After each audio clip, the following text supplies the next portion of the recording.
BBC newsreader George Alagiah sadly died last summer aged 67, leaving loved ones, colleagues and viewers across the world in mourning.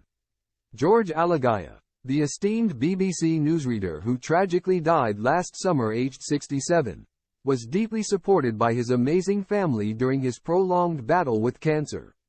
However, he was persistently troubled by a profound concern for his cherished wife. The veteran journalist, a familiar face on the BBC for many years, died on July 24 after a decade-long fight with bowel cancer. He is survived by his wife Frances Alagiah, to whom he was married for nearly 4 decades, and their 2 grown sons, Adam and Matthew. Their romance blossomed at Durham University where they met as young, enamored students. As George faced his mortality, it was Frances who occupied his thoughts, particularly in his final days. In a heartfelt interview with The Telegraph in 2022, a year before he died, former News at 6 anchor George confided, "One of the things I want to do is hold hands with my wife until the end, and am I going to be able to do that? It haunts me. Not every day," he continued, reflecting on his fears for the future. "I am not too scared for myself, but I am here on the 3rd floor of our house. And I am looking out of the window at Frances setting out the tablecloth on our garden table, and it occurs to me,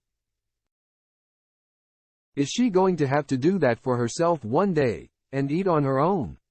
University sweethearts George and Frances celebrated their union in 1984, a marriage that was a true blend of cultures. In a heartfelt reflection for BBC News in 2011, George reminisced, "It's only when Frances and I go back and look at our wedding album that we realize quite what a meeting of cultures our marriage was. Not so much for the 2 of us but for our parents.